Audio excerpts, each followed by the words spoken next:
Granville is in Licking County, a few miles west of the county seat in Newark.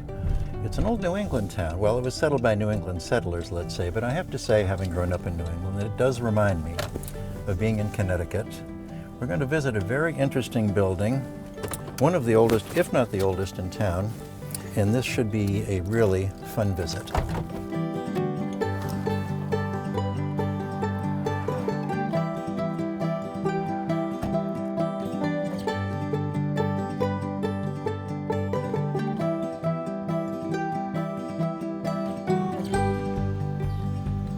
Hello, Jennifer. Hi, Jeff. Nice to see you. Nice to see you. Thanks for inviting us over. Yes, we're so excited to have you guys here. Glad to be here. So the Buxton Inn, when was it built?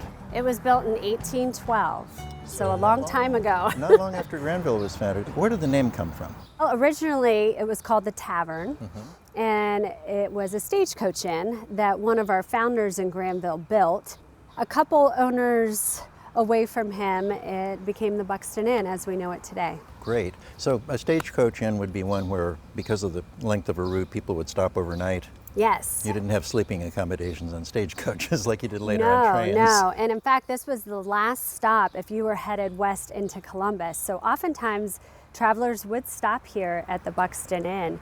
Well, that's a great history, and I'd love to see the interior, see what's going on inside. Absolutely. Come on in. I'd love to show you around.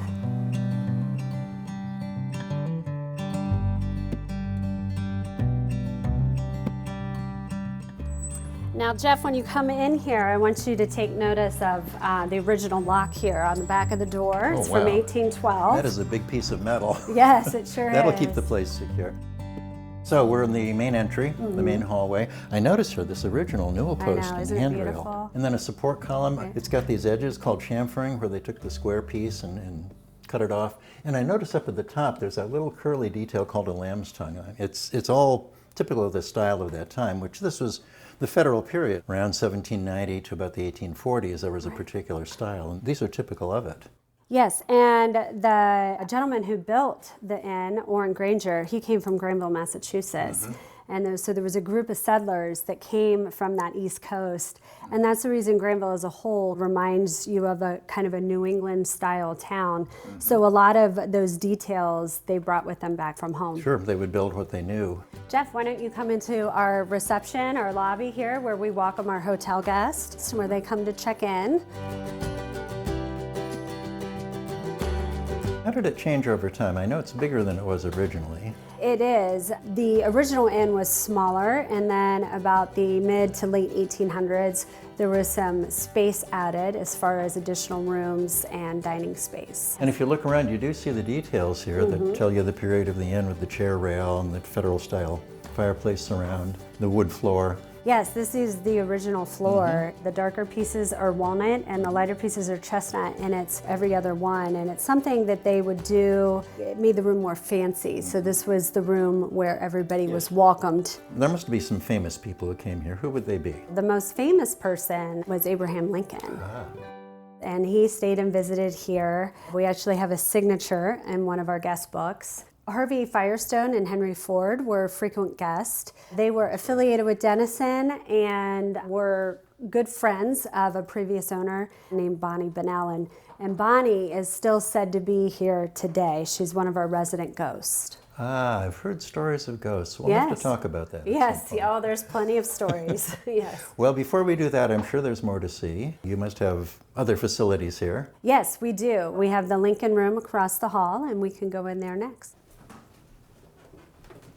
Oh yeah, you can see the history in this room, and there's President Lincoln, just as you promised. Yep, there he is, gracing our fireplace. And this mantelpiece is just wonderful. It's beautiful, the federal style with the fan and the columns. It's really just really beautiful. Like I said previously, we have a lot of resident ghosts, and I mentioned Bonnie in the last space, and in here we frequently see Major Buxton. And he actually changed the name to the Buxton Inn, named it after himself. And he lived in one of the buildings that we have some of the hotel rooms in now. And he always used to wear a top hat. And so he's oftentimes seen leaning against this fireplace, kind of warming his hands. This is the ghost of him, not Yes, just... people will see it. Wow. Well, I know we're not done. No. I'm sure there's more to see. There's lots of space coming. Major Buxton, we'll see you later. Yes. Okay, follow me. There's lots of ghost stories to come.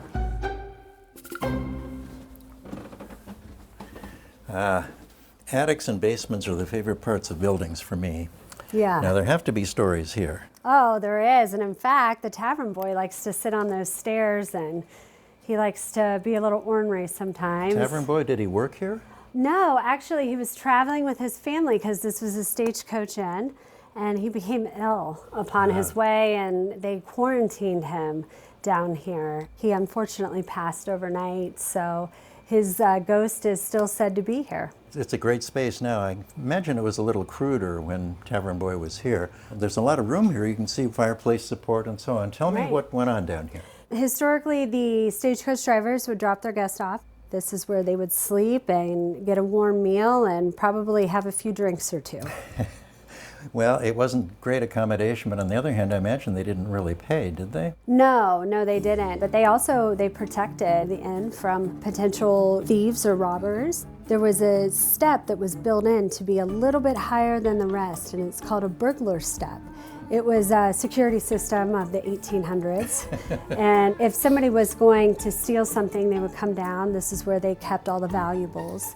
And they would just grab as much as they could and run up those stairs. And since that step was just a bit higher than the rest, oftentimes they would trip on their way out. I think I felt that difference coming down the steps. Yeah. Fortunately, I didn't trip. Yes. But I wasn't stealing anything either. Yes, people normally trip on the way up. I'm sure there are further ghost stories if you have more to tell. There are. Yep, I have a lot of ghost stories. All right. Okay, let's go.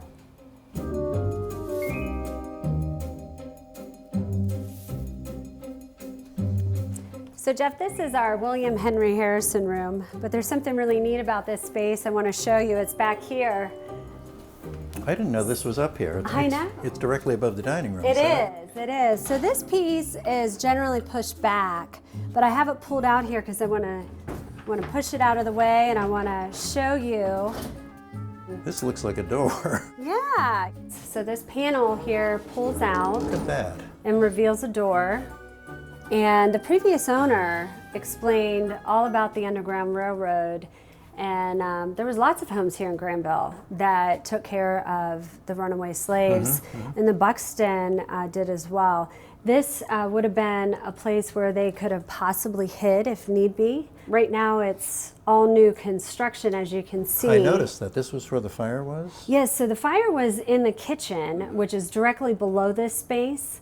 And the flames came up through the roof, and you can still see some of the charred wood over here. Oh yeah, for This sure. back of the door was all charred, and we did refinish it. Oh, so it was all sanded down to get rid of it. Exactly. But you can see though, it's permanently colored. Yes, and we had a bunch of old files in here, restaurant receipts, that sort of thing, and that fire came up, and it just charred everything, but it didn't catch fire. And thank goodness it didn't, because if it would have come through this space and possibly collapsed the floor into the Lincoln. So I wonder maybe if one of the ghosts was maybe a custodian of those papers and decided they weren't going to burn up? Yes, and that's really how we feel about it. We just feel that they were looking over. The Buxton's such a special place, and was obviously a special place to them at one point.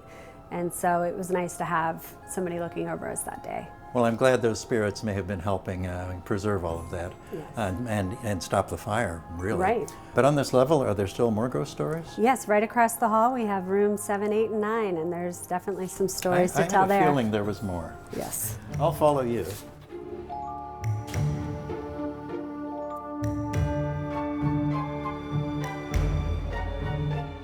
Jeff, this is where rooms 7, 8, and 9 are located. These are the original rooms to the inn. Room 7 here is actually where Lincoln stayed. As we come through over here, I want to show you room 9.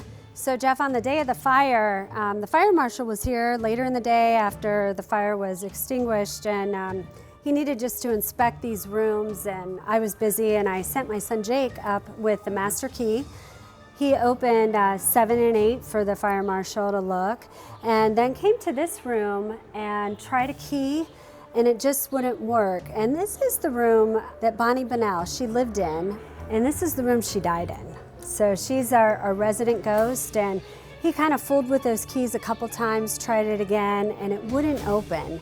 And he said, Bonnie, it's okay, you know, the fire's out, everything's fine, and sure enough, that door just opened. That gave her the reassurance she It needed did. that everything It was did. okay. Yes. What a great tale.